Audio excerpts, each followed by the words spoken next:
I know what I would be doing on the holodeck. Having a great big feast. Feast Um, and orgies, baby. yeah, feast and orgies. No repercussions.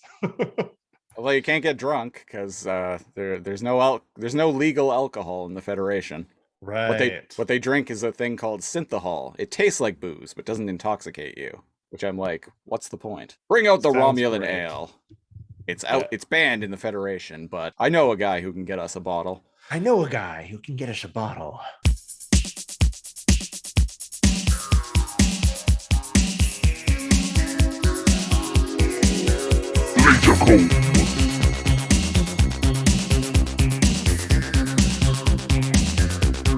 Welcome back, listeners, to another episode of the Laser Comb Podcast, your favorite podcast where two 90s kids comb through classic television with a fine-tooth laser. I am one of your hosts, Kal, and I am joined by the one and only Siege. Lieutenant Commander Siege reporting, sir. Lieutenant Commander Siege. Oh, sir. That means I'm above Lieutenant Commander. Well, what rank are you this week? I am. What's a good one? Give me one here. You could be Oh, captain. You could be how about commander. emergency medical hologram?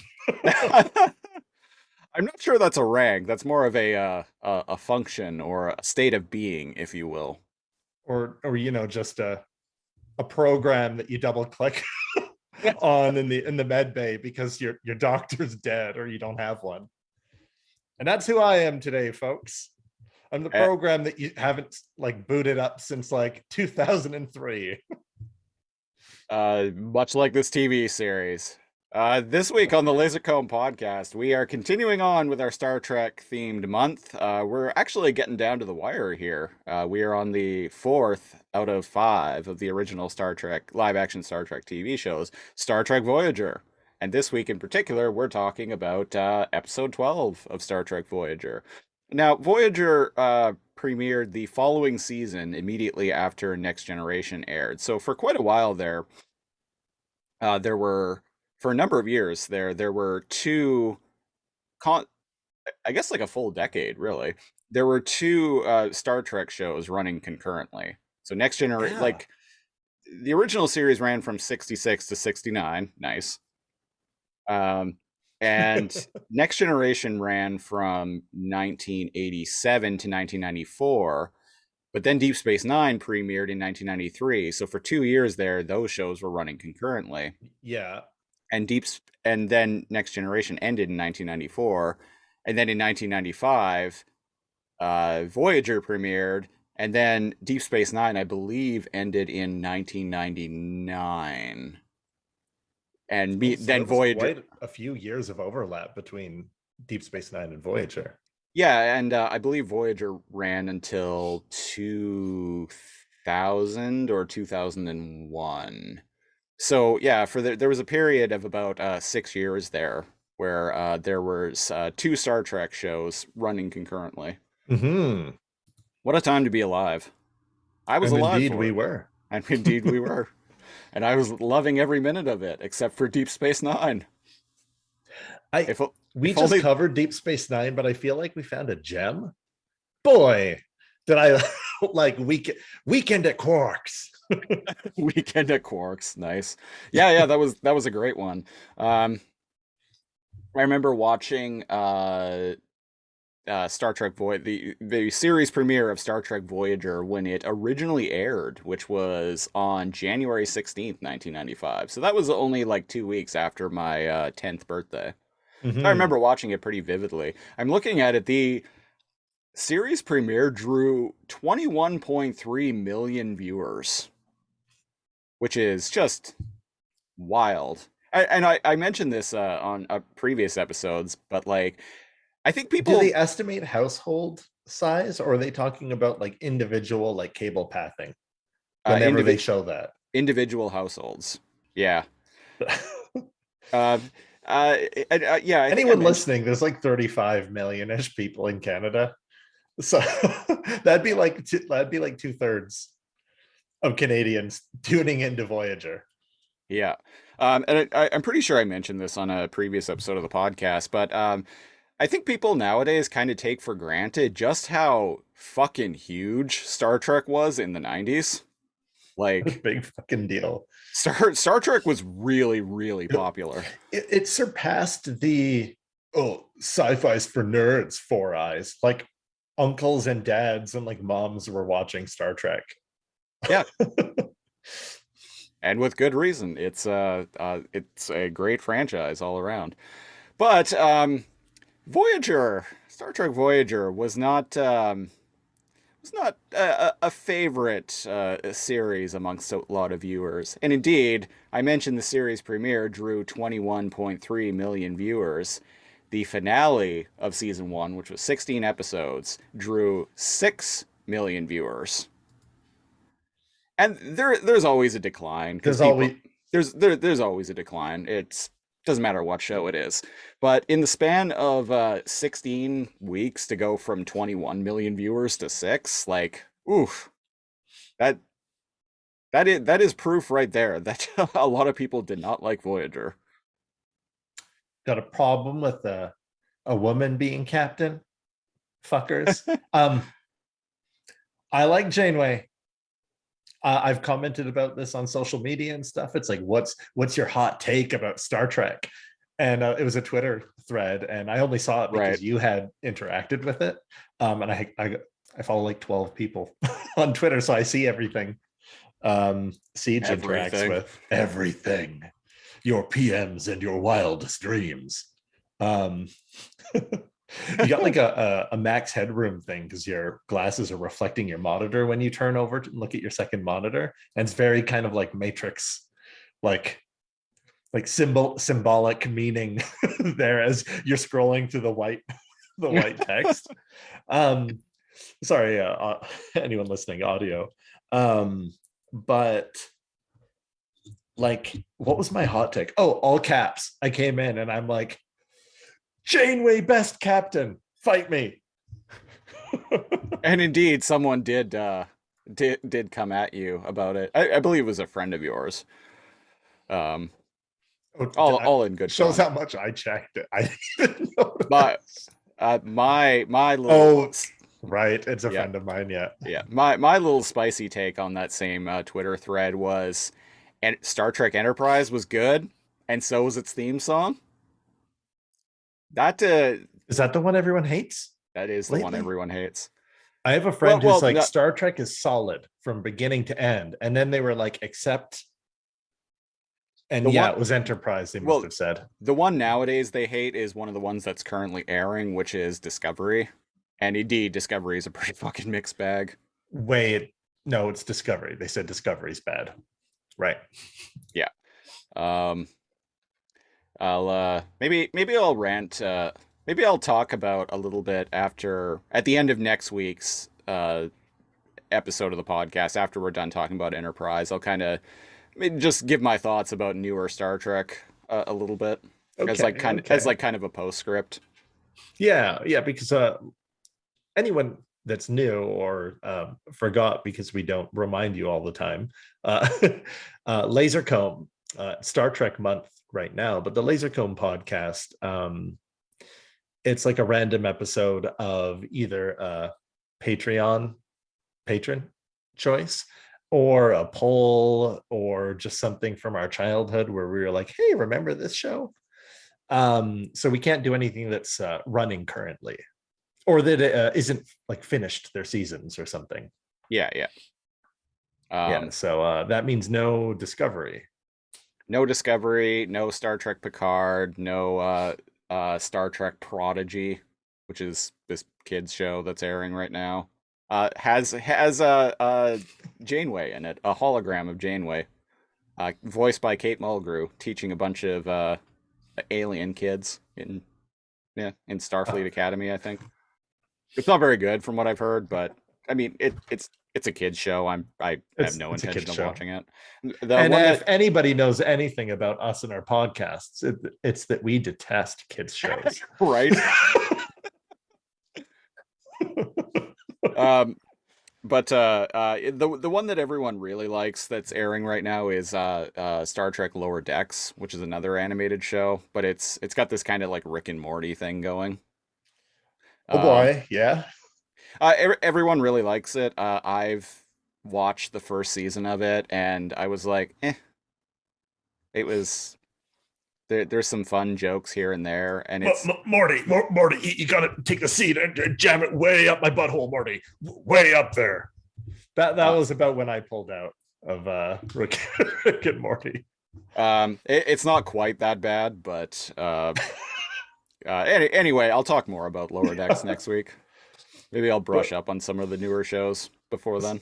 so last week when we did Deep Space Nine, uh, we rolled up a random episode of Ye Old Voyager, but we rolled the same number we We had already done. Yeah, we had landed on episode 117 of Next Generation, so we're like, oh, okay, cool. So for going through the number generator last week to determine what episode of Voyager we were going to watch this week, we also ended on episode 117 again. And I don't want to do the same episode number. It is random because random means you can land on the same one, but like we also want to see what the beginning, end, or middle of a series is like, and we're like, this is one of the few times that I think we should redo. Well, and the episode that we landed on was something about like Janeway reminiscing about some ancestor of hers from like the 19th Idaho, century. and we were like, Uh, yeah, let's maybe try to re-roll find that. something a little more interesting. And And indeed, indeed, we ended up on uh we ended up on episode 12, Heroes and Demons, or as I like to call it, Star Tronk Renaissance Fair. Star Tronk in the park.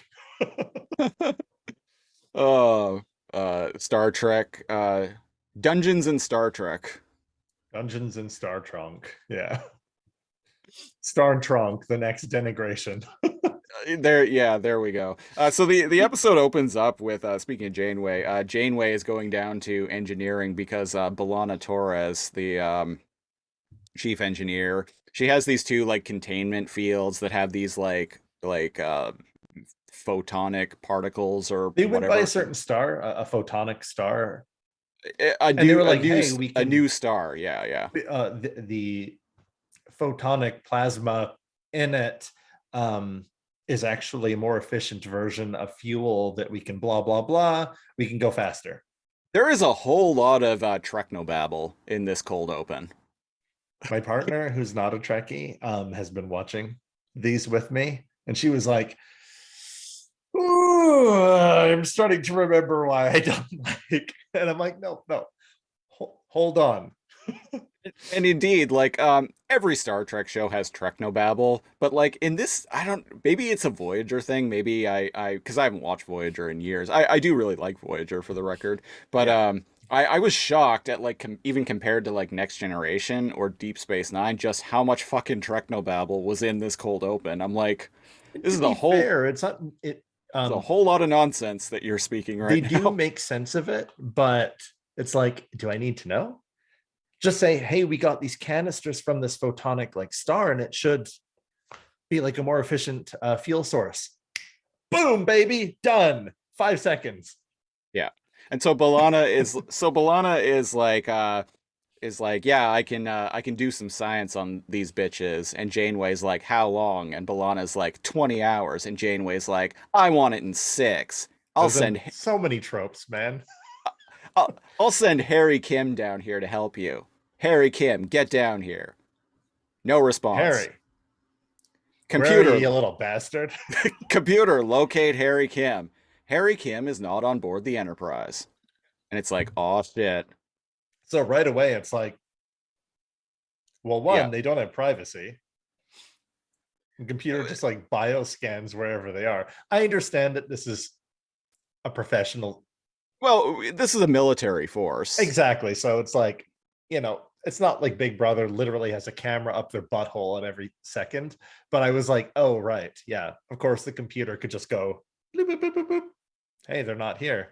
But right away, it's like, I forgot how, in contrast to Deep Space Nine, Voyager will be like, somebody's fucking dead in the first like 2 minutes, and you're like, well, and that being alone and not having access to Starfleet resources to like whatever, and kind of just having to figure shit out as they go along is part of why I like Voyager. We talked Mhm. about this last week, but Deep Space Nine feels stagnant because it's just a space station. So the conflict has to come to them.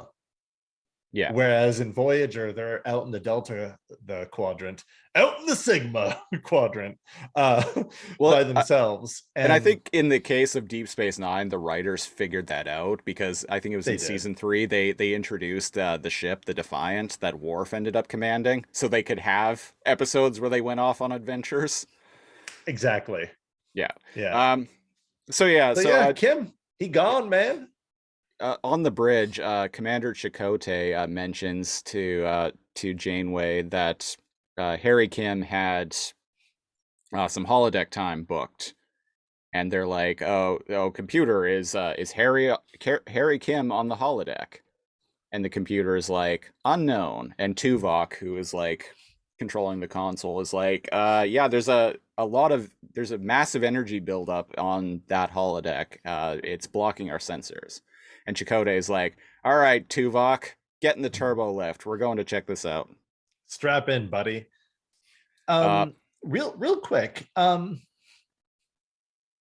I I like everybody here. So like real quick, Balana is half Klingon. she's half Klingon, yeah.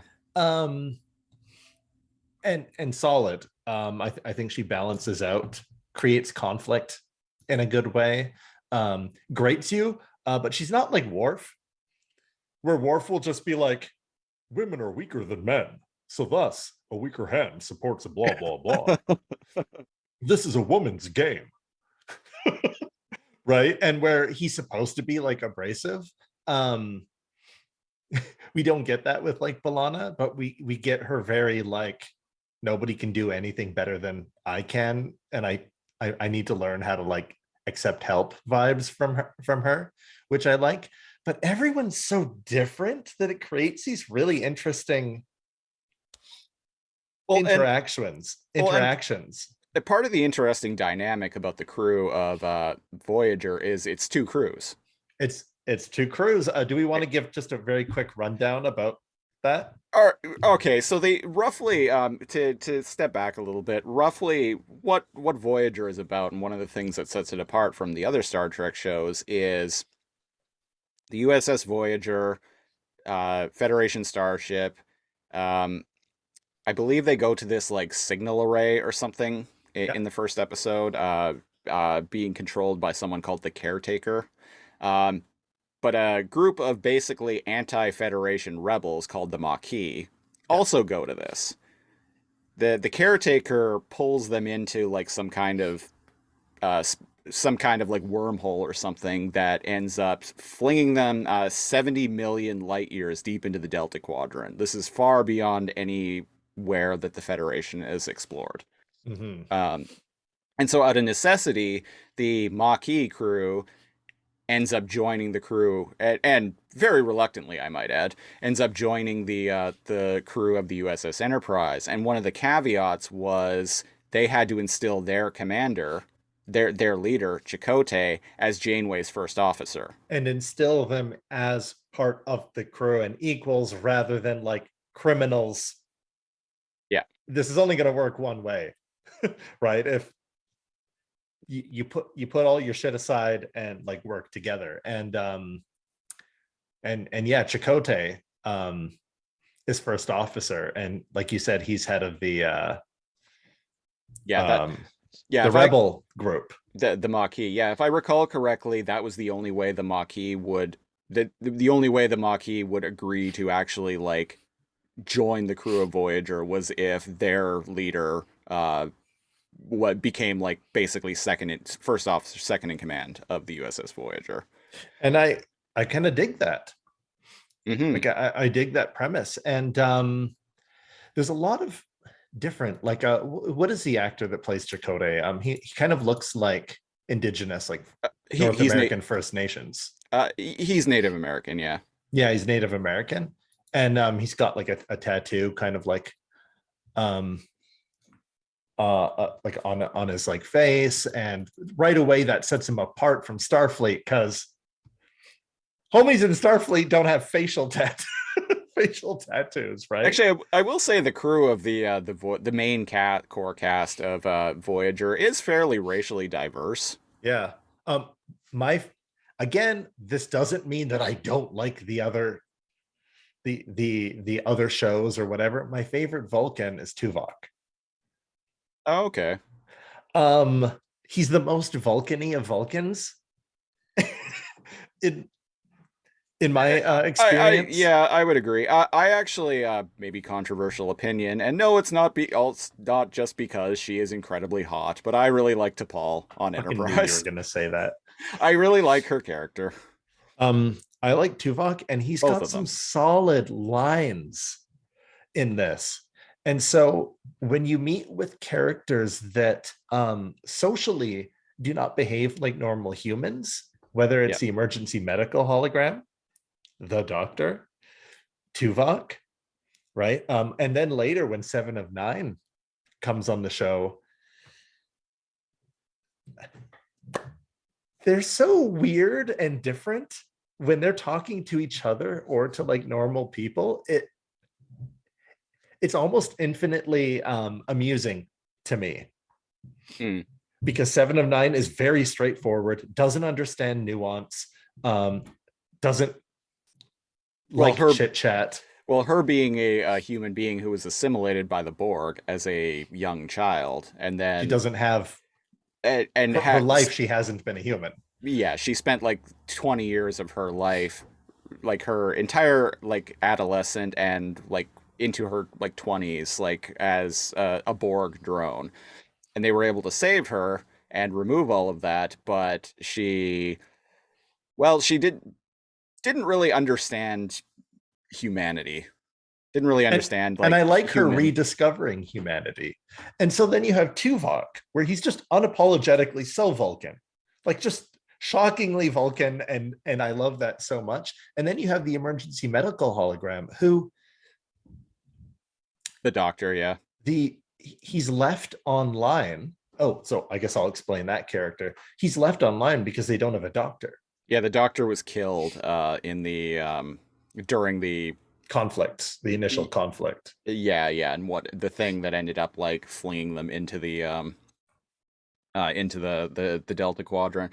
Doctor was killed, so they activated the emergency medical hologram, and um, typically these EMHs, they all look the same. It was fun actually in the movie Star Trek First Contact. Robert Picardo has a cameo as an EMH on the Enterprise.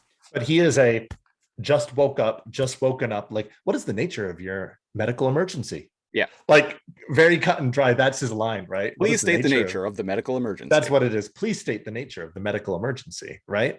And Uh, so the fact that someone's left online, so because he's left on all the time, something unexpected happens in that he ends up growing sentience. and the crew, man, I love, I like Voyager. Like, people that know me, Voyager is my favorite. It's really fun later in the series when he ends up getting a portable emitter, so he can actually Yes. like it's like 29th century tech or something like that. But he ends up getting a portable emitter that actually lets him leave sickbay and even leave the ship and go on away missions and Yeah, stuff. and in speaking of away missions, this is his first away mission Yeah, because the emitters in Medbay um, are kind of very similar to the matter emitters in the holodeck. right. So it's not And too hard to get him to project to the holodeck. And this episode explores his. I'm getting a little ahead of myself, but the episode explores him being uneasy with something he wasn't programmed for. yeah, and And we'll get to I like it. we'll get to that in a second. So Chakotay and Tuvok go to the holodeck, and it turns that the holodeck program that's running is Beowulf. Um, and The Epic of Beowulf, folks. the Epic of Beowulf, that's only from what I've heard, I've never read it, but from what I've heard, Beowulf is really only considered so important because it's literally the only piece of literature that they found from that era that survived from that era. So it's considered to be this like masterpiece. That's what I've heard. I've never read it, but that's what literary nerds have told me. Um, so anyway, they are greeted by a hologram program named Freya. She's this shield maiden, and right away she is given a 11 out of 10 Renaissance Fair. Uh, Star Trek in the park. yeah, Renaissance Fair performance. Uh, She sure does. and she is like, who are you friends with Beowulf? And Chakotay's like, why, yes, we are. And Tuvok's like, huh? And he's like, well, it would make sense that this is Harry Kim's program. It makes sense that he would make himself the hero. Which I'm like, yeah, I Yeah. mean, yeah. And so Chakotay, and one thing I forgot about Chakotay, oh, my video just went 180p, whatever. One thing I forgot about Chakotay while watching this was he always has a dad story. I forgot about that. He always has some like minor, like comical, anecdotal like story to go along like with something, and he's always the, oh, did you know? Because Tuvok's like, what is Beowulf? And he's like, ah, it's a 6th century blah blah blah from like this, and I'm like, why would you know that? But then I'm like, oh, Chakotay, he's the well-read dad. He's got an Mhm. opinion about everything. I mean, I don't know. I mean, the I book is like from it. the book is from the 6th century, and like it's still talked about It nowadays. So makes sense why wouldn't that it be even like far in the 400 years from future it now? would, Yeah. that's a good point. And one thing I want to point out is What like, doesn't make sense is James T. Kirk bombing around in a 1960s Corvette, listening to "Sabotage" by the Beastie Boys in the 23rd century. yeah, anybody that's been listening to us, funny story, we actually went in a rant about that uh on a non-Star Trek.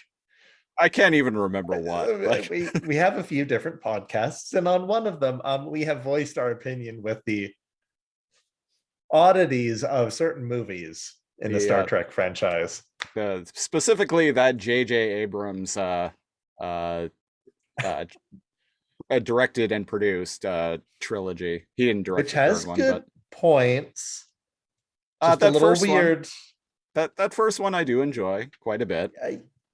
Yeah. But that specific thing that I mentioned, a child bombing around in a 1960s Corvette, listening to "Sabotage" by the Beastie Boys in the 23rd century. Um, like I said, Beowulf, 6th century text. People still talk about it today. I don't doubt they'll still be talking about it like 300 or 400 years from now. I But you know don't what buy 17-year-olds don't listen to now? Beastie Boys. exactly. And I we're not in the 27th uh, century, 23rd. 23rd century. Um, ask an 18-year-old if they're even aware of the Beastie Boys. And they'll Odd. You'd think they'd play like a weird classic, like Elvis. If he what was listening to Elvis, I would have been like, yeah, okay. But it's also been established in the future that in the future of Star Trek that people listen to classical music. Yeah.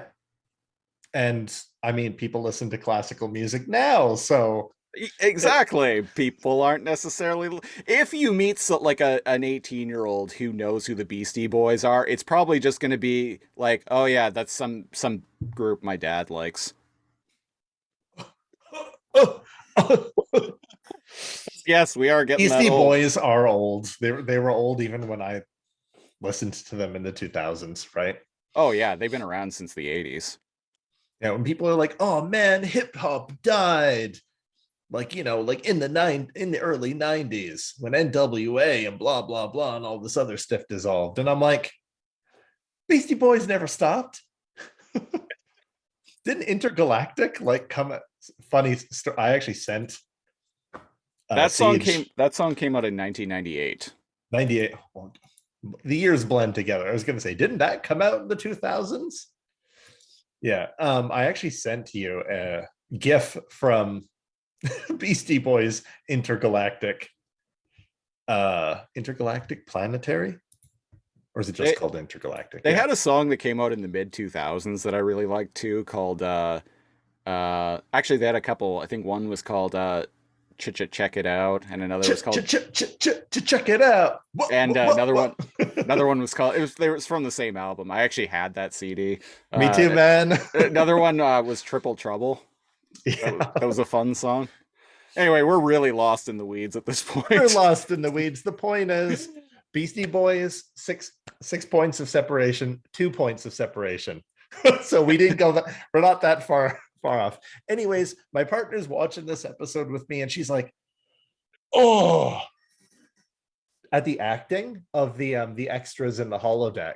And I'm like, no, no, Love no, it. no. No, no, no, no. They're supposed, because this is supposed to be like an operatic, like it's supposed to be an epic where they're Yeah. not speaking normal English. Hail thee, great warrior. It's supposed to be like a bad Dungeons and Dragons Yeah, yeah. campaign. And indeed, it gets even better when Freya takes To the Chakotay and long, Tuvok to Hrothgar, who was an actual real person, by the way. yeah. Um, Hrothgar, Hrothgar is her father, so she takes him, and he's like the jarl of this area, and yeah. she takes Chakotay and Tuvok to meet with him, and so tell him so he can tell They're them here to the help. fate of Beowulf. They're like, they killed Beowulf, that bastard. And they're like, and Grendel killed Beowulf? Shit. and this, like, anytime any of these scenes in this longhouse, just with these characters interacting and just overacting, like very like This is very high Star school Trek in the production park. level. Star Trek, and very like high school like drama like level of acting. This is when my partner believed me when I had said, no, no, this, I think she's supposed to be a bad actor, and actually started like viewing it as a comedy. Yeah. Right. And she's like, okay, no, this is pretty great. All of these Vikings overacting. Yeah. And it's so great too, because like Chakotay and Tuvok, they still use like modern language. And the way Tuvok responds to some of them, it's like, oh, perhaps we could assist you with this illogical revelation. Like shit like that. And they respond to him. They're like, hark thee, traveler. Of course you can. Brave warriors you must be. And I'm like, Tuvok interacting with this like medieval, like Star Trek in the park, like high school production is, I kind of just want a whole episode of that. You know who would be really fun in this episode? Data. Because Data would lean right into it. I want to see this episode, right? But have it a Robin Hood holodeck program. There is Da- that episode of Star Trek: The Next Generation. It's called Data. Cupid. I knew you were going to bring that up. Data, the Doctor, Yeah. Seven of Nine, Okay. and Tuvok, or any of the Vulcans, right? And just seeing, because the programs in the holodeck respond to you as if you spoke in a way they can understand. So seeing Tuvok be like, this is an illogical course of action, and perhaps we can assist you with finding a better solution. Yeah. And then being like, oh, I knew thou were a great warrior. It's like, it's so, it's beyond like, oh, bad acting to kind of terrific. And I kind of want a whole episode Yeah, yeah. that's like that. I immediately, like, as soon as Freya like stepped out and just immediately was just like Shakespeare in the Park overacting. Uh I was on it, board. I was on board right away. I'm like I see Speaketh exactly. thee, friend or foe. I'm like yeah, yeah. I'm like I see exactly what they're going for with this. Good, great writing. But the gist is Tuvok's like, we simply wish to examine the remains of Beowulf. Mhm. And they're like, ho ho, Grendel dragged his body back to his lair. And Hrothgar has his like right hand man or something. I can't remember his name, but he's like Purposefully antagonistic he's towards to everyone, to, yeah, literally to everyone in this the episode. player. Yeah. And he's supposed to be. And what happens here? They refuse to fight him, so they're like, you have first watch of the night. And then there's like a big white light that comes through the door of the hall, and Chakotay and Tuvok exchange some dialogue about some bullshit, and And same thing, they back on the bridge, there's back and forth, and they're like, hey, we can't shut down the program because there's this energy, and so blah blah blah. They need to stay in there. It's back and forth jargon, yeah, yeah, tech talk, yeah. yeah. Tuvok's like, oh, I'm detecting an energy surge with my tricorder here, and big white light from the door comes, and then all of a sudden, we cut away, and on the To a bridge, they're bib like, something that's close to a biblically accurate angel, perhaps yeah. barely enters frame, but we cut away, like you said. And on the bridge, they're like, "Oh, we're not detecting uh, Tuvok and Chakotay's life signs anymore." And they're like, "Shit." Yeah. And someone hypothesized. I think it's Tom Paris. Yeah. Um, a lot of people hate Tom Paris. I'm actually a fan. A lot of people. I really like him and Harry Kim. That's another like hot take, Star Trek hot take. People hate Carrie Kim, and I'm like, what the fuck, man? Like, they're bad actors in Deep Space Nine, and yet people are apologists of everyone in that. Yeah. Everyone. And also, I think Garrett Wang, that's the name of the actor who plays Harry Kim, he's fine.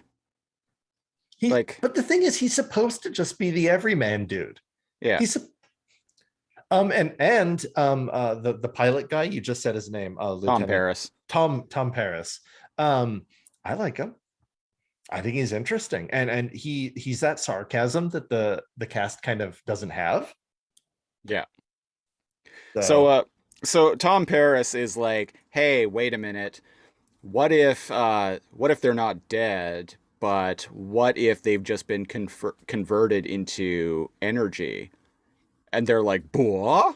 But Janeway mentions she's like, "You know what? It kind of makes sense because like think about and this part I really like. She's like, think about transporters, like how that works, converting matter into energy. And holodecks are just an offshoot of transporter technology in that we're converting energy into matter.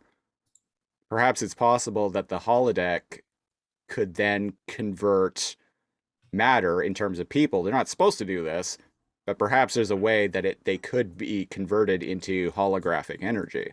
eh and here's the thing, um, the viewer is like, well, yeah, they're not going to kill off three main. Yeah, yeah. Yeah, but you have to suspend your disbelief, right? And the show needs to explain itself in order to suspend that disbelief, right? And Even though we know they're going to be okay. I actually like that explanation. Like Yeah. I said, I like that little bit. And they're like, so what do? We can't just leave our people behind. And Tom Paris is like, well, there's someone that we can send in there. And we cut away to sickbay, and we get the doctor sitting very awkwardly. I don't know, there was something awkward about this scene when they're talking to him. He's like faced away from them, and Yeah. and like Kess is behind him. I noticed that too. I was like, what's almost like they're interrogating him? What was the Yeah. vibe there? I was gonna ask you about that. Yeah, Like, yeah, it was a weirdly framed scene for me. But I did like that they didn't necessarily just tell the doctor that he had to do this. They're pitching this to him essentially. They're saying, this is our idea. This is why we need you to do this. This is why you're the man for the job. And so one thing about Voyager is they're never just telling him to do things. They treat him as a living sentient crew member of the ship. Because that's a very Star Trek thing. They're like, their minds are very open to different, all kinds of different forms of life and consciousness, whether it's biological or artificial. So the fact that the EMH became, after being left on for so long, ended up starting becoming self-aware and became an intelligence immediately. They have to respect. Immediately, according to Starfleet code, they have to respect that and start treating him as a intelligent life form. And I like that. So they come and they're like, hey, like, can you or will you do this? And he's like, all right, I'll do it. And Janeway's like, okay, so the program you're going into is Beowulf, so please brush up on it. And he's like, oh You got boy. 3 hours. So he goes and sits down and starts reading Beowulf, and he's got this kind of amusing smirk on his face. And Kes comes in and is like, hey, what's wrong? And he's like, nothing, I'm doing research. And she's like, you seem nervous. And he's like, no, I'm fine. She's like, dude, come on, just tell me. Like, I can tell you're nervous. And he's like, it's strange. I know everything about this entire sick bay, top to bottom, I'm beginning not to end. nervous about making life and death decisions. Yep. I'm not nervous about going into life-saving surgery. Mm-hmm. But I'm nervous about this because I don't know what I'm walking into. And she's like, well, you want to be recognized as part of the crew and as a like life intelligent life form. Uh, They go going on on away missions. they go Yeah. on away missions and they don't know what to expect when they go on them as well. And this would be a really good way for you to get that kind of recognition. And he's like, you know what? Thanks, Cass. Continue your studies while I'm gone. And what's the gist with Kess? Because she's an Uh, alien. I think they found her on a planet or something. Like her family had been killed. She was like marooned or something like that. Um, Right, right. Cass, another character people don't like. Oh, people don't like Kess. Yeah. Hmm, Um, okay. people don't like half the cast of this show. I People hate Neelix too. I always liked Neelix. Neelix being the I chef. I met, yeah, Neelix. I met Ethan Phillips, actor that plays Neelix, and Robert Picardo in person. Right, right. Yeah, you had And I mentioned have that you met Robert Picardo. That's rad. and I have signed autographs of them and a picture with them. I'll share it after this goes up, Hmm. or post it in the comments of any links or whatever. And I it's mentioned, cringy because it's cringy because it's like, man, you don't want to take up too much of their time. But they were at a comic convention that didn't have a lot of buzz. Kind of hung out and spent like a few hours of the afternoon like chatting with them. oh, interesting. Yeah. And I've got a picture. I was like, hey, I I didn't mention the money thing, but I was like talking to them. I had bought autographs with them, right? And I was like, hey, can I get a picture with both of you? Like for me, and again, people cannot like Voyager, that's fine. But for me, I grew up, I'm a little bit younger than Siege. I grew up where Voyager was on air as I was old enough to start appreciating Star Trek. So Voyager is my like teenage entry into Star Trek, so it holds a special place for me. So to meet, hang out, and talk with Ethan Phillips and Robert Picardo um, was a big deal, and they are they're actually really cool. I had mentioned Deep Space Nine, or not Deep Space Nine. I'd mentioned Star Trek First Contact a few minutes ago. Ethan Phillips also has a cameo in that movie, but not as Oh, Neelix. oh, not There's as Neelix. now there's a scene on the holodeck where Picard and Ellie go into a holodeck program to escape the Borg, and it's like this casino. It's a Dixon Hill book. Um, Okay. uh, but it's like this casino, and he plays like the maitre d'. Oh, that's cool. Yeah, he's very So good at that. so he's in it, but he's not. He's playing a human character. He's just playing, yeah. Yeah, In the picture, I'll share it on social media. In the picture, sweet. I am like a giant. I have my arms around both of them, and I'm smiling with a huge grin. I'm like, because because audio listeners, go check out the stupid face I made on YouTube. Because it's just like, wow, holy shit, like I never thought I'd meet. And to other people, it's like, so what? I met like this celebrity. But again, maybe these two to me were more important as to Yeah, certain yeah. celebrities to others, because like this is the kind of thing that I would watch like in evenings in my very small town with like 23 channels, right? And it was like a daily, like a daily ritual for me. I got to meet Jason David Frank, the Green Power Ranger, a few years ago at a I remember how convention. stoked you were. Dude, I And like, you've always liked the Green Ranger more. yeah, Like even when I, everyone knows that about you. Yeah. yeah, yeah. I was very like, and like I've met a lot of like relatively famous people. Like I've met Yeah. lots of actors, especially a lot of musicians, like people from metal bands. Yeah. Met a lot of them over the years. So I generally don't get like Starstruck? I don't get starstruck because I've met so many people that I see in like movies and TV or play in bands that I really like. That's like, oh, it's not a big deal. I was shaking when I met Jason David Frank. That is the one where I was actually like nervous, like oh come on Siege, don't say something stupid. Just say just be friendly. Don't say something stupid. Don't be weird. Like Don't be weird. Don't be weird. And then you indeed were I ended weird. and then indeed I ended up being weird. Yeah. Ain't nothing you can do, man. No.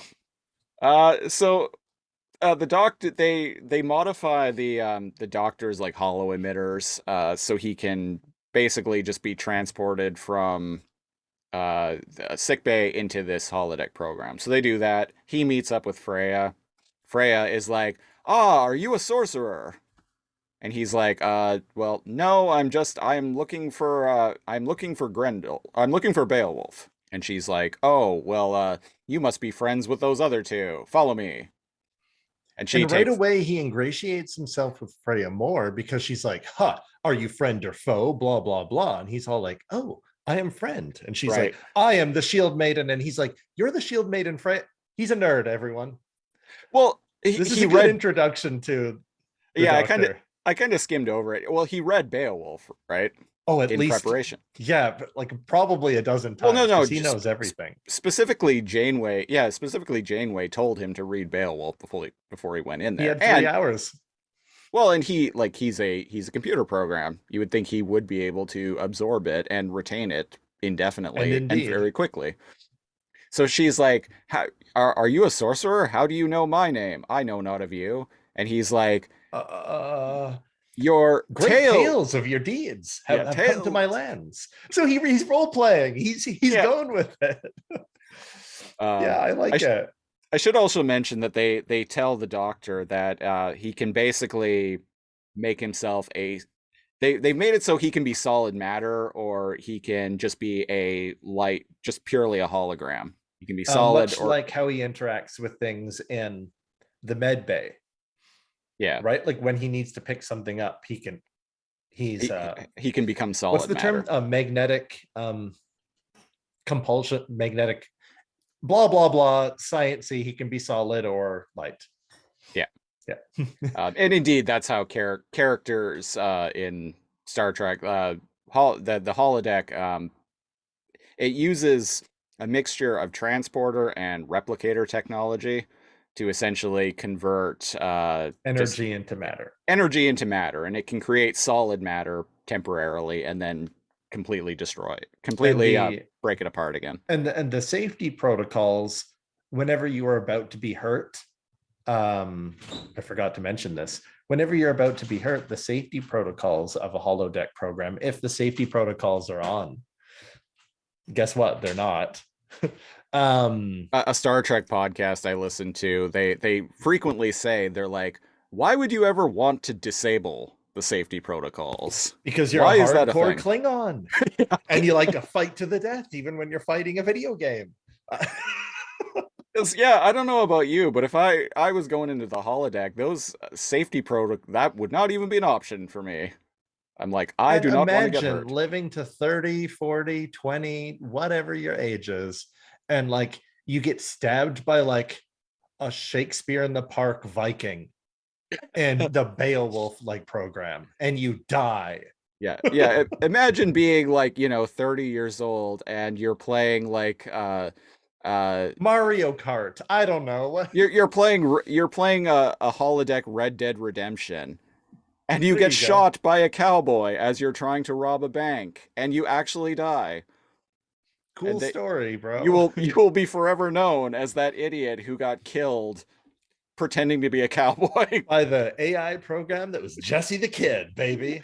I right. So I think that there shouldn't even be options for the safety protocols to be off, but Yeah, yeah, and that's what I was saying, that a point that they frequently make on a Star Trek podcast that I listen to. oh, do they argue? Why is that even an option? Yeah, yeah, that's what I was just saying.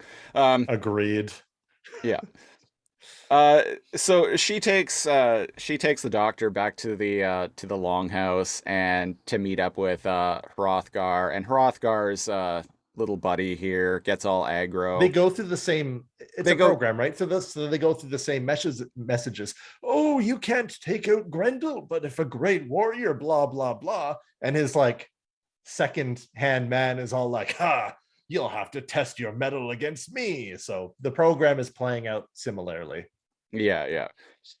And so they try to sword fight. The doctor, understandably, is not very good at it. So the I love guys how he goes to pick up the sword and it like it drops it. comically like drops. Yeah, And he's like, oh, enough of this. And he puts down the sword and he turns off um his he physicality. yeah, yeah, yeah. He becomes non-corporeal as the guy like attempts to like slice him in half.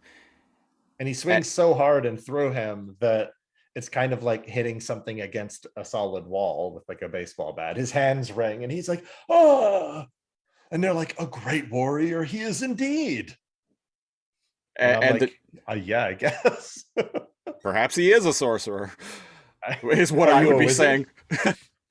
And the doctor very cheekily like leans down to the guy and he's like, "You'll want to put some ice on that. It will remove the swelling."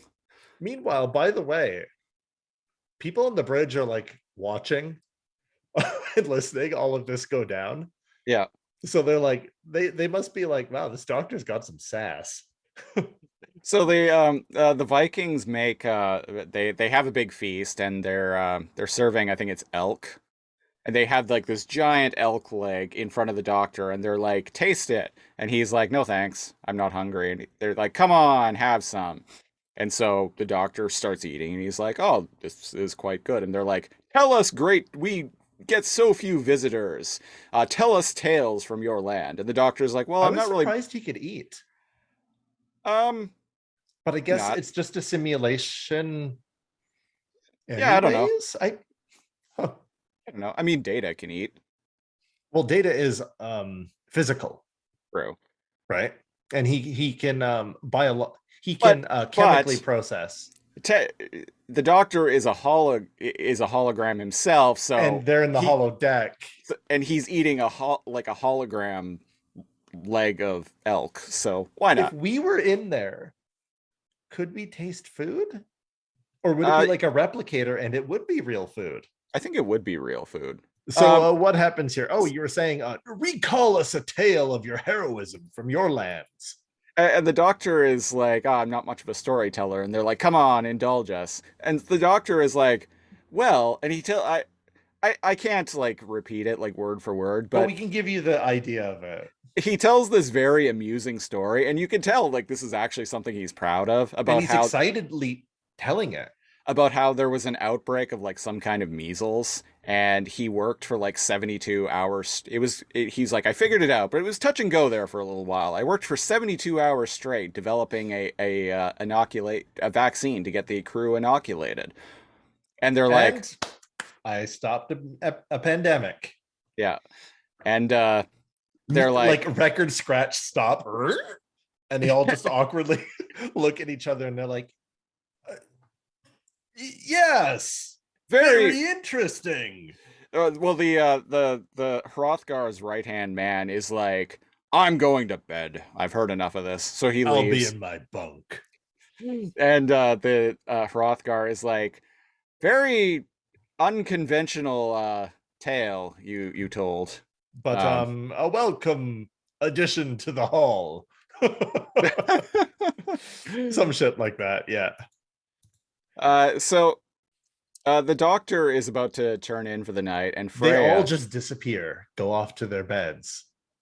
Oh, there's this one bit as they're leaving, where the doctor is like, the doctor and Hrothgar are walking and talking, and Oh, this guy like brings along like a jug of mead, and Hrothgar is like, perhaps a drink of mead for you will help calm your nerves before the coming fight.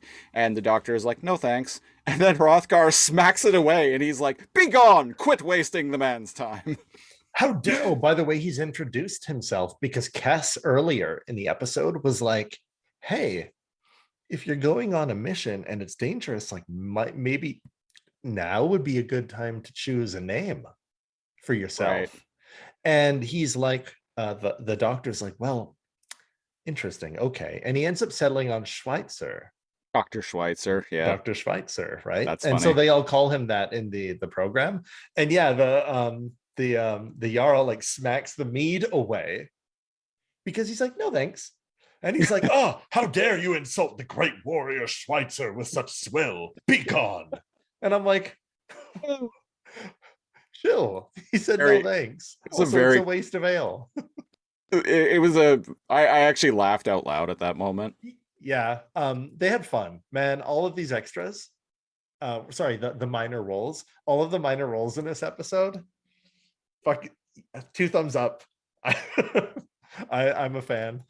So so the doctor like goes to turn in for the night, and Freya's in his room, and she's like, it's one needs to stay warm before a great the night before a great battle. Oh And yeah, the baby. doctor is like, why yes, you've done a great job with the fire there. And she is like, it's not what I meant, bro.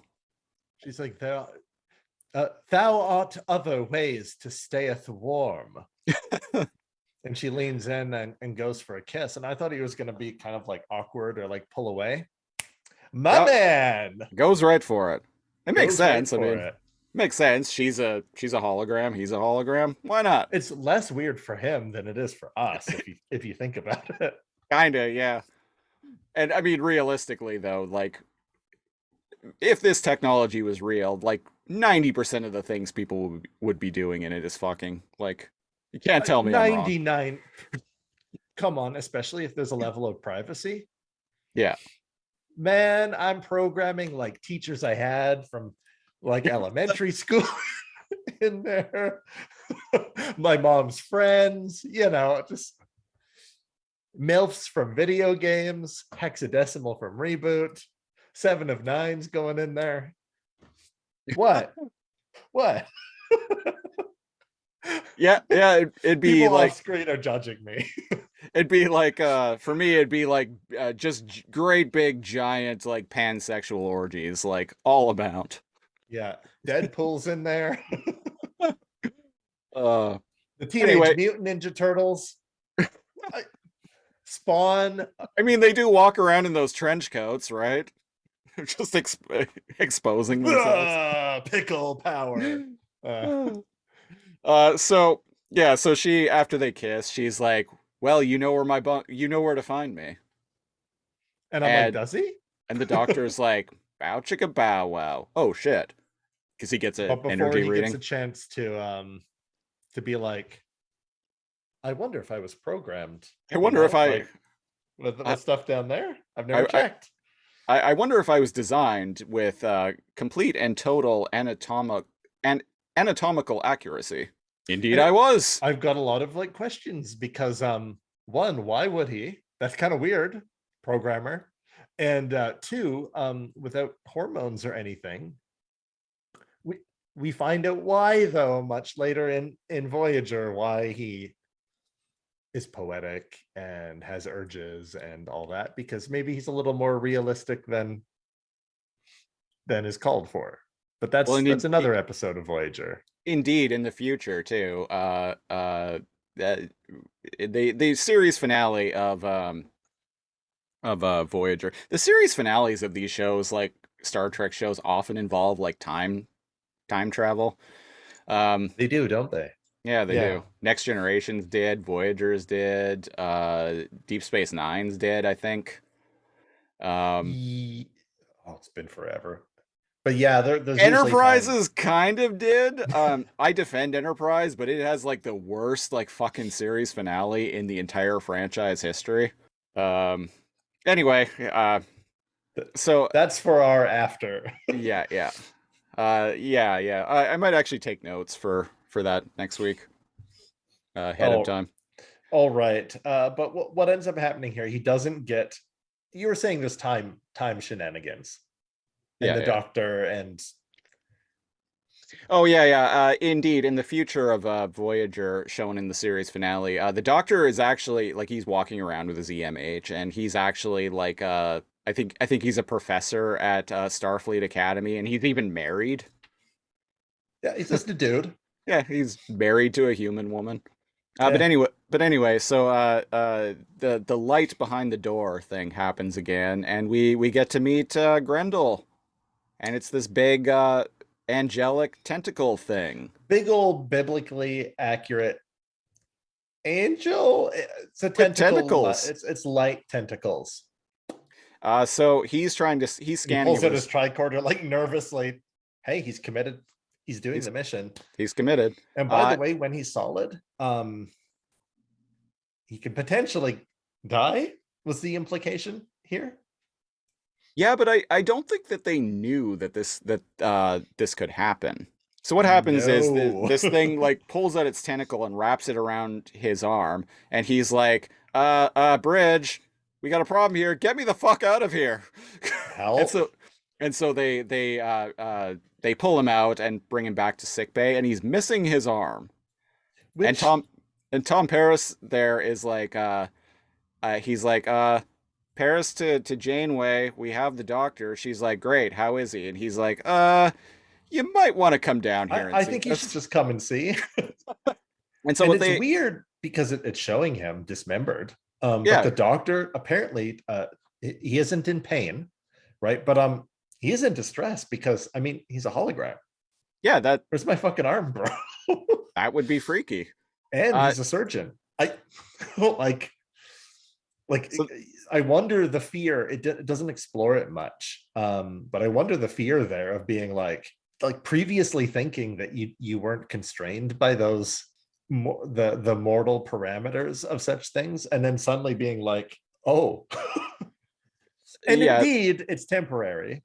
yeah, they fix it and they speculate that like the uh like subphotonic particles or whatever Oh, bullshit. magnetic cohesion that makes the particles make him solid. That's what they call it, No, magnetic no, I'm cohesion. talking no, no, I'm talking about Oh, the photonic resonance of the the creature. the photonic resonance of the creature, like it was able to they like it was able to interact with the thing that you just said Magnetic about. cohesion. There we go. There we Together go. we got there.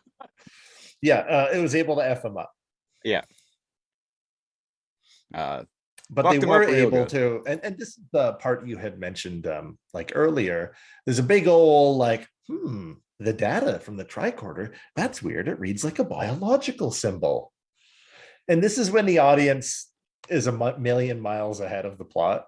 Yeah, yeah. So, and that's my big criticism with this episode is, and I'll talk about that more later, Yeah.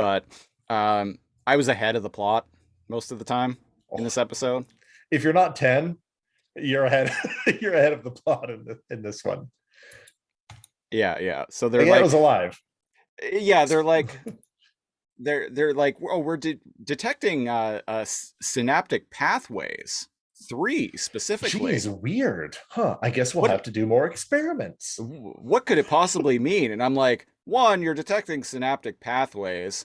Two, you're detecting three sets of them. You have three crew members missing. It's pretty fucking obvious where this is going. But But it don't takes worry, it's 15 or 20 minutes before they before they actually come to that conclusion. And that I found kind of frustrating because it's like we just get to duh. that point. We know where this is The going. viewer knows where it's going. They knew where it was going beforehand. You scientifically backed it up and you've shown us. You don't need to go through science hoops and extra scenes. Extra seeds where we Uh, see these things that are in containment fields in engineering. I'm gonna kind of like skip let's ahead. yada yada. They go to study it. One of them breaks the containment because remember, they were capturing them as fuel cells at the Yeah, beginning of the episode. One of them breaks free. They go, hey, it's going through the ship's circuitry. That's weird. Let's make a field, containment field. Oh, that's weird. It turned around it as if it were dodging it. Well, and let's I'm make like, three. you don't say. This thing is Let's clearly this thing is clearly conscious. let's This thing make has a three. consciousness. That way, if it turns directions, it can't get away. Let's make a cube missing one side. And Paris and who's with him in engineering? A Balana. Yeah, Balana. They're like, that's weird. It turned the one direction. We didn't make a containment field. I know, so strange, isn't it? It's as if it is alive. And again, the viewer is like, yeah, we Yeah, know, dog. yeah, I've seen Star Trek before. Guys, I know exactly where this is going. I've seen a Star Trek or two, and I'm with you. Um, Nobody's sitting here going, slamming their beer down and like, oh, my God. my God, are you telling me this thing is alive? Nobody is. The thing fucks off and leaves the ship and goes into this like newly forming star. It, And like alt warps space, and they're yeah, like, how did it do that? Maybe it has an invisible ship. Maybe it has transport. Where did it go? We don't know. Maybe it went back to the star. Well, why would it do that? And then Paris and Janeway have this like eureka moment. eureka moment where they over explain. Yeah, And yeah. again, Paris already came to this conclusion. So when Janeway is explaining it to Paris and the others, I'm like looking Janeway at is my like, watch. you said you discovered synaptic pathways. She's like, Three sets of them. We're hold my missing beer. we're missing three crew members. What And they're if? I know this is gonna sound crazy, but what if all three of them are still alive somehow? And what if we can communicate with this creature and we could somehow get them back? And it's like, yeah. yes. What if these things are actually alive? And what if the ones we were experimenting on are alive too? And they What if just that one's like, what if the one that took over Grendel is like mama photonic resonance? Yeah, okay. like what if it's like me, like I know I would do whatever I could to save my missing people. So what if it's just doing the same? And it's like, And Tuvok is like, are you suggesting that it's taken our crew members captive? Yeah. Are you saying that it can convert matter into energy? It came out of a star. What do you think stars do? Yeah. Okay, listeners, is everyone caught up? And so everybody has this big Sherlock moment, and they're like, "Oh, Janeway, you've done it again, old chap." And she's like, "Elementary, my dear idiots. They're alive." And I'm like, "Oh geez, where would we be without Janeway coming in and stating the obvious?" Captain So, Hindsight away. so long story short, they figure that because they still have one of these like photonic whatevers, um, they still have one of them captive. They're like, what if we send the doctor back to the holodeck and set it Make a peace free, offering make in a front peace of it. offering, set it free in front of Grendel. Maybe as a gesture that we mean no harm, maybe they'll release our crew member too. And I'm like, it's a solid plan. It's a big fucking gamble, It's a big fucking gamble. but there's also now that you know that this thing that you have is alive, there's no reason to hold it. There's no reason to keep and it. and if there's three signatures when before there was only one, when Yeah. Kim was missing, it stands to reason if there is an entity and those signatures are still responsive, that Yeah. in the very least it's a non-sentient thing somehow keeping matter alive Right. and interacting with the holodeck in curious ways. So I mean, at this point, might as well, yeah. And indeed, Yeah, and the reason when why the it's doctor, go the ahead. reason why they explain it at one point in the episode, the reason why it's interacting with the holodeck is because uh it's basically they use some like Trek bullshit to explain it, but basically to kind of simplify the explanation, or at least how I understood it, was this star uh leaked radiation, like photonic radiation, into the ship. When they were It trying to capture it to study it earlier. Yeah, it primarily in the holodeck, but they're even finding it in other parts of the ship, like the replicators. Right. Yeah. So it's interacting with the ship in certain ways. So it specifically it's going for the replicators, the transporters, and the holodeck, so, which are all very similar. Ways of transferring energy into matter or vice versa. Yeah, so I buy it. Yeah. Like it makes Again, sense. over they got to the point. Again, 15-20 minutes, like the viewers are smart. Okay, energy alive. Yeah, Energy alive, angry. Energy want baby energy back. Yeah. yeah. So they send the doctor back into the holodeck with one of these things in a containment unit, and I had one thing I was wondering. I'm like, these things were able to bust out of containment units before, so why is this one different? Because they're not messing with it, and this is like a more powerful one, I guess. Because remember, they still had one in a containment unit, so it could have been less powerful, Hmm. All right. or a younger one, or a smaller entity. It just seems Yeah, like a bit of a plot hole to me. I Uh, never even thought about it. I was like, seems legit to me. so yeah, so the doctor goes back to the forest. He greets Freya's like, Freya "Holy again. shit, you're not dead," and they hug. One Perhaps you thing, are a wizard. I forgot to illustrate some sort of relationship in a very quick, we forgot to mention. Um, they talk about life and death earlier when they're back in the longhouse, and she's like, "How do you deal with the fear of not knowing how you're going to die, or if you're ever going to see your friends again?" And he's like, I don't. I'm still learning. Hmm. Like that vulnerability and that honesty, that's how they bonded. And he's like, "Well, what about you?"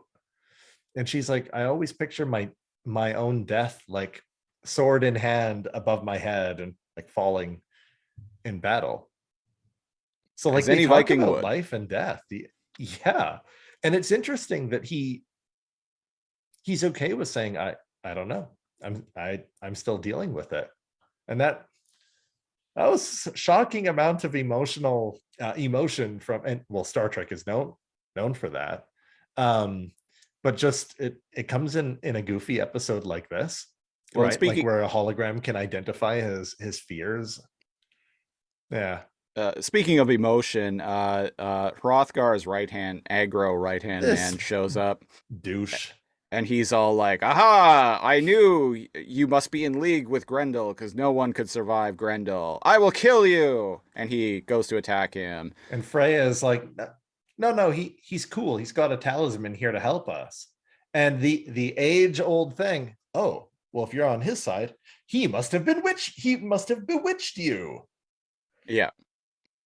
Um, so he goes to kill him.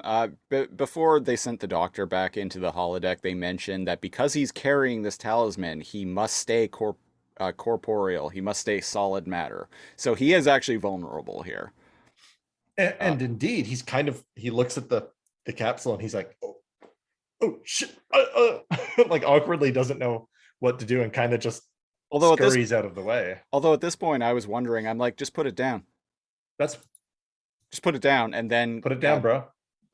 and then make yourself uh, non-solid matter, like non-solid. Just make yourself light, Yeah, so you can't and be killed. time your punches so that you're solid when you hit him, and not solid when he's swinging at you. Yeah, exactly. But he's not a fighter. No.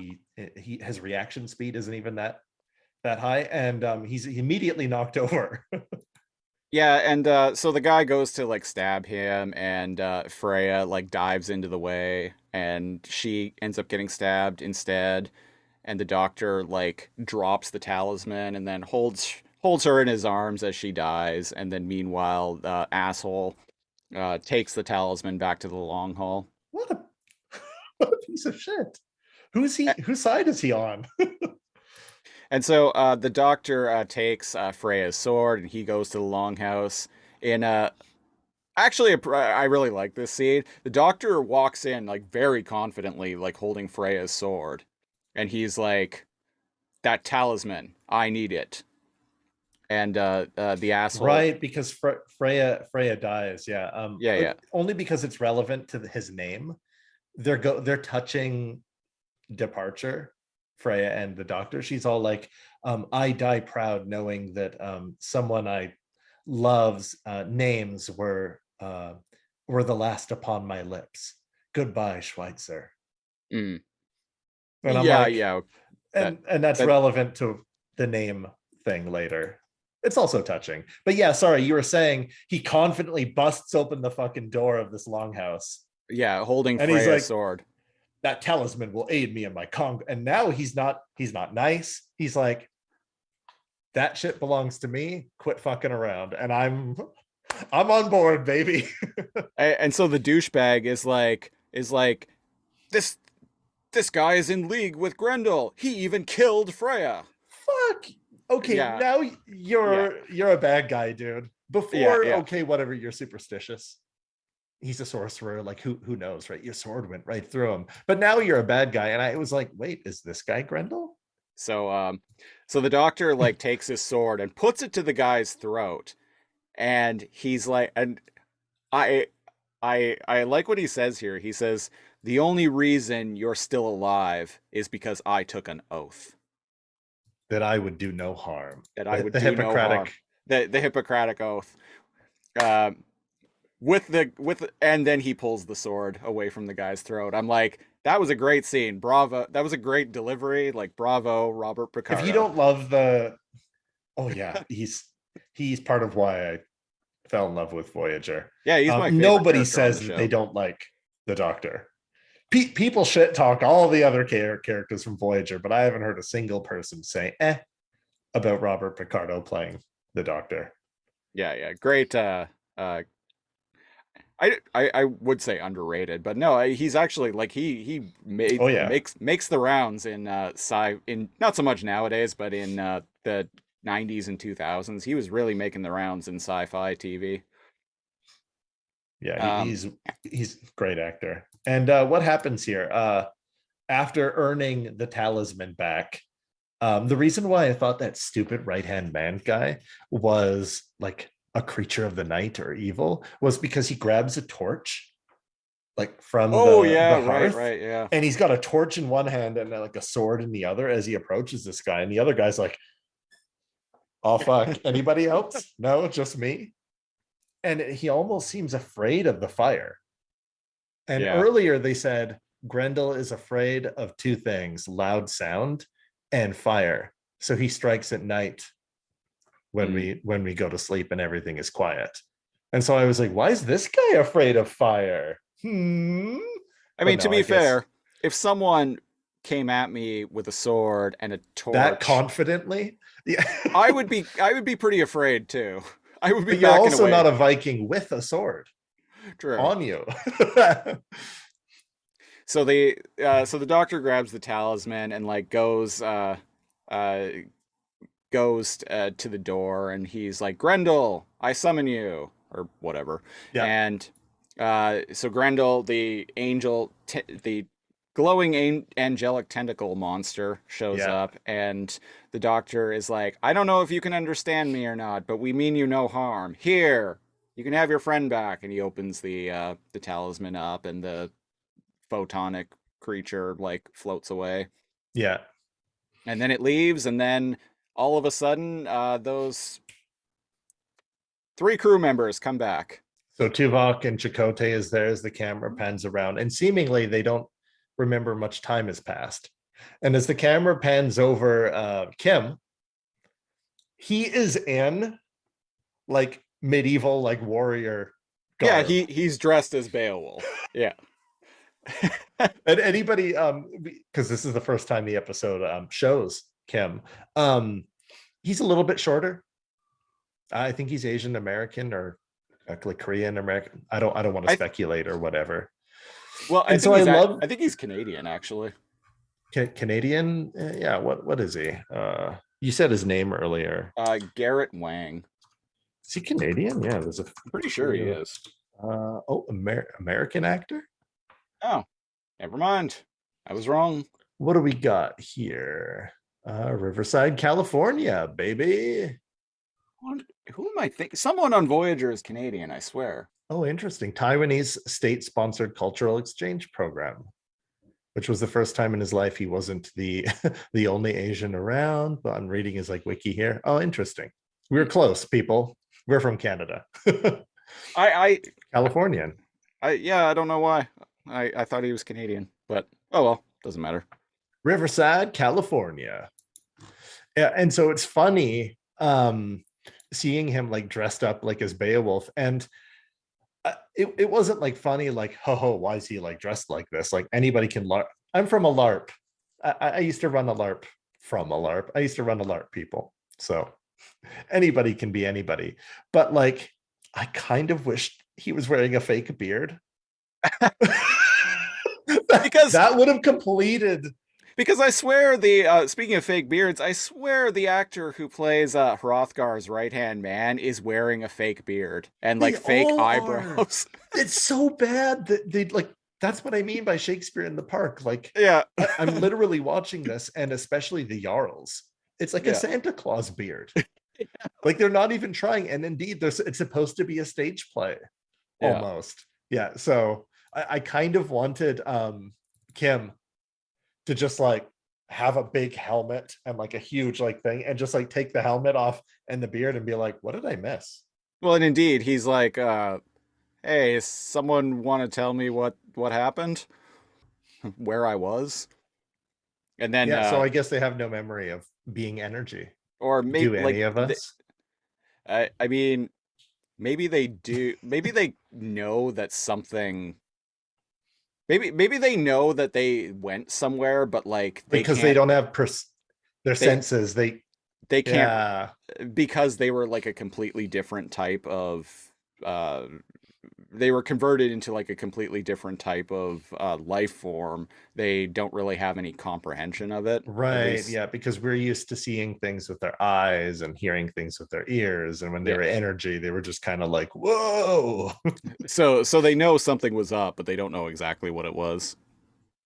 So the end of the episode closes out back on sickbay, and Janeway is basically tells the doctor, "Good job. I'm gonna put in for a Starfleet commendation for you," or something like that. And the doctor's Yeah. And like, the "Oh, doctor's like, oh, thank you. And by the way, the doctor's giddy as he's recalling it. He's like, I just wish there was like he's like all smiles. He's like, I wish I could have pursued this like interspecies like relationship like further, and like maybe they didn't understand me. Maybe they only perceived my actions, but I I find it like really intriguing.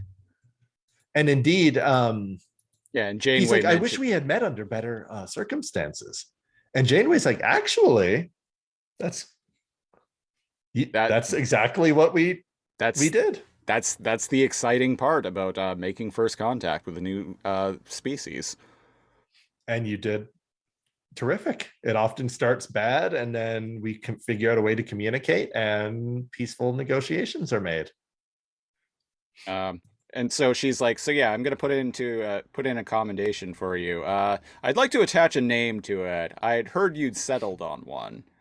And the doctor is like, I had, but the last time I heard that name spoken, it was as someone it it as someone was It was the last time I heard that name spoken. It was a painful a painful moment. moment, and I'd rather not be reminded of that. And yeah, that's pretty much the episode there. Because when I was watching the episode, I was like, I swear his name isn't Schweitzer. Yeah. Well, and And indeed, indeed, yeah, he never chooses a name in the show. He's always just the doctor. exactly. Yeah. And he throws around the idea. A lot of people were like, oh, he should go with Mark because he's emergency medical hologram Mark 1 or something like that. And I'm like, don't go with Mark. And you know what? It's okay. It's okay to be the doctor. Yep.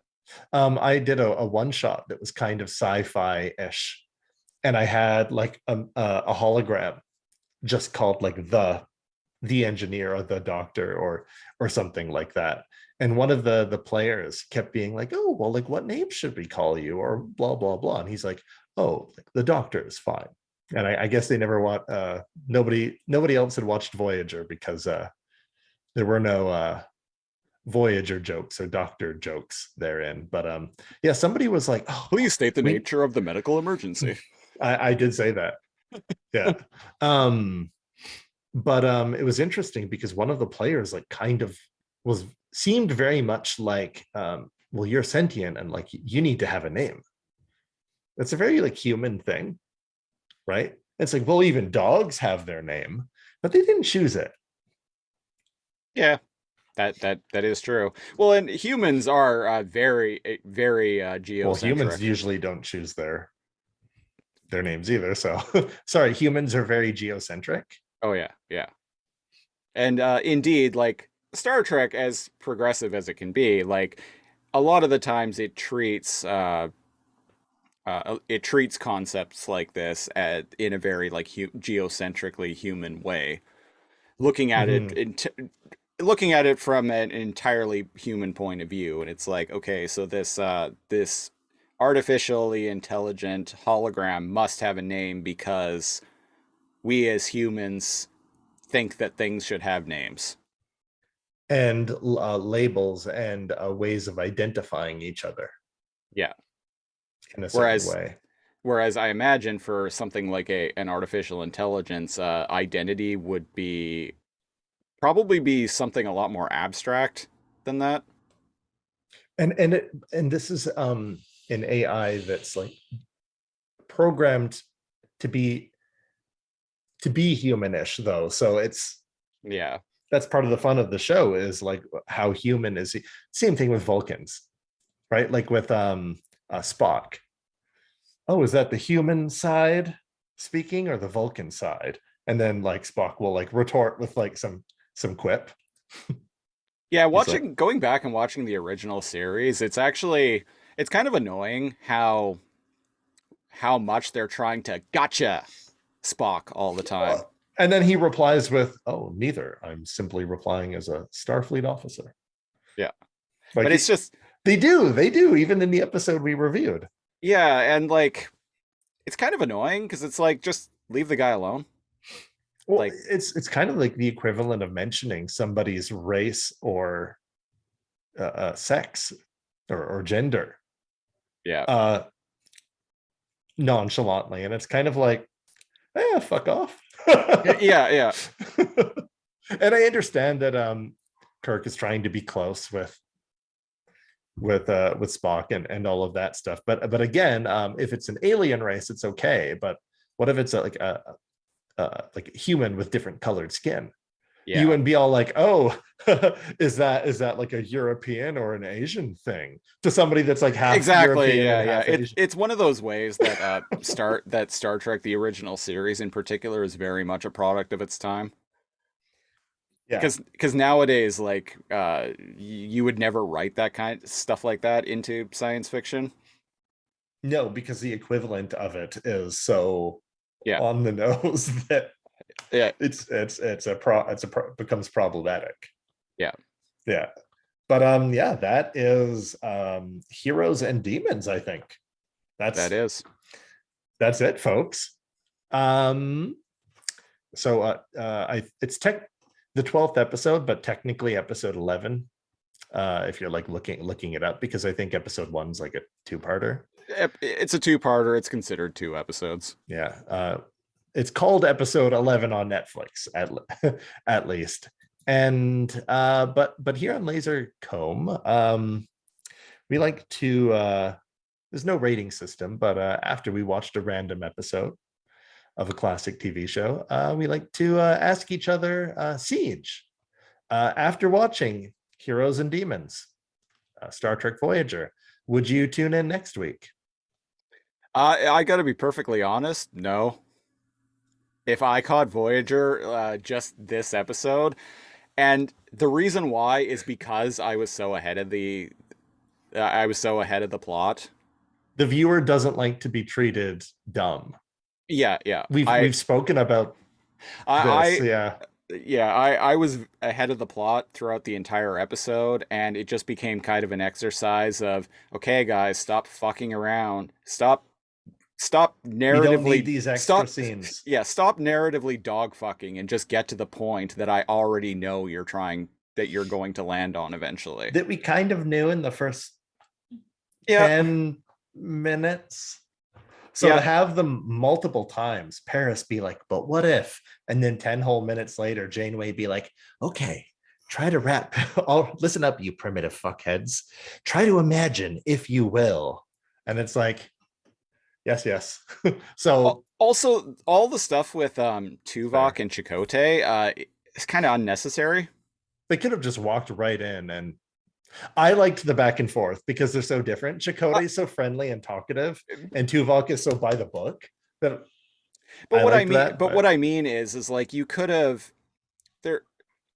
There's an extra element to the beginning of this story that isn't needed. One, you either don't need the Harry Kim mm, aspect of it, or you don't need the Chakotay and that's a Tuvok good aspect of it.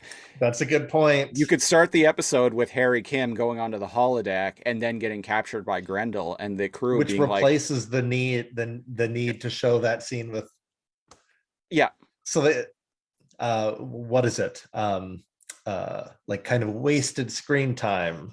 We talk about it. it's It yeah, yeah, feels like, come it on, give me it's some a more doctor development. it's a redundancy. It's like one like you either didn't need the Harry Kim going missing stuff and just had Tuvok and Chakotay on the holodeck and them Or going missing, show Harry Kim being like Avast and role which playing Beowulf. and that would have been more fun. Agreed. Seeing Harry Kim Fake beard. like Ugh. hamming it up on the holodeck pretending to be I Beowulf. feel like we actually missed that, Yeah. and I would have preferred that. I'm with So you actually. so they could have started the episode off that way, had Harry Kim get turned into energy by Grendel, and then the crew being like, "Oh shit, what happened?" and then investigate, and then being coming to the conclusion that they come to after. And cutting out the fat eh, and then sending the doctor in. Yeah, yeah. They could have just had that happen, figured out what was going on, and then set the doctor in. You didn't need all of that stuff with in the beginning with Tuvok and Chakotay. It was weird. It felt like they hit rewind. Yeah. Like they were replaying the beginning of a game or a program over and over. And it's like, we only needed it once. Yeah. That being said, because I liked the emotional scenes with the doctor, I think I would tune in next week. So I liked all the stuff with the doctor, and the Your Shakespeare in the Park criticisms are Viking, valid, though. the Shakespeare in the Park Vikings, I dug like that. was really amusing. But it's just it's a very shoddily written episode, and that would make a very bad first Yeah. impression on me. And it doesn't really ingratiate you with anyone outside of the Doctor. No. Like, if you just watched this episode, of course you'd be like, I don't like Janeway. She thinks I'm dumb. Right? So, but the Doctor won me over. All right. Well, that's been episode 30 of the Lasercomb podcast. Best way to support the show, go to patreon.com/lasercomb, LAZORCOMB. $5 tier gets you bonus preamble audio, commentary tracks, and a whole bunch of other shit. The $10 tier lets you pick a show for us to review a random episode of on this very podcast. And you also get our weekly-ish news and current events program, Lasercomb Tonight. So go check that out. Facebook.com/ or Patreon.com/lasercomb. And you can go to Facebook.com/lasercomb for social media.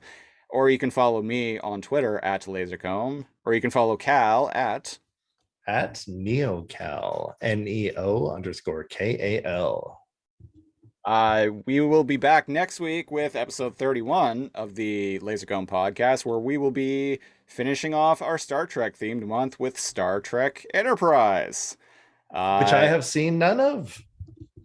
All right. I'm actually watching through it right now on Netflix. So wait, is that the one with the sexy Vulcan? The sexy Vulcan? Yeah. Okay, I've seen the first 2 episodes. So to figure out what episode we are going to watch, we're going to go to the trusty random number generator. So I'm going to hit screen share here. And I don't need to look it up because I know Star Trek Enterprise has exactly 98 episodes. So it has that many? Wow, yeah, Weewa. It lasted 4 seasons. Unfortunately, it was canceled, I think, a little bit before its time because seasons 3 and 4 in particular were quite good. So one random number between 1 and 98, and here we go. And beam us down. 39. What is episode 39 of Enterprise? That is a season 2 episode. I'm on season 2 right now currently, so season 2, episode 13, Dawn. Episode 13, Dawn. Commander Tucker's shuttle pod is fired upon by an Arconian ship and is stranded on a desert moon with his attacker. Oh, I remember this one. Yeah, it's not a bad episode. This is kind of like Enemy Mine, the episode. Y'all Yeah. remember Enemy Mine? I made my partner watch it with me. It's also kind of like Darmok and Jalad at Tanagra, an episode of Next Generation. Darmok. Right. It's where Picard is stranded on a planet with an alien who he has a very hard time communicating with, and they actually have to learn how to work together and communicate so they can work together to actually like defend themselves against this creature. Right. Did you ever see Enemy Mine? When I think it's Dennis Quaid. Yeah, when I was a little kid. Yeah, I don't remember anything about it. Yeah, it is Dennis Quaid. Yeah, that I can remember. Yeah, that was my jam growing up. Anyways, yes. Yeah, so we'll be back next week with episode 39 of Star Trek Enterprise. And until then, I've been one of your hosts, Lieutenant Commander Siege. And I'm Emergency Hologram Kal. And until next time, do to beam up. Reboot. Come on, two to beam up. Ah, well. Whatever. 2 gold-plated bars of latinum for the first people to beam us up. No? No? No? Oh, that usually. How about 5? Ah, there we go.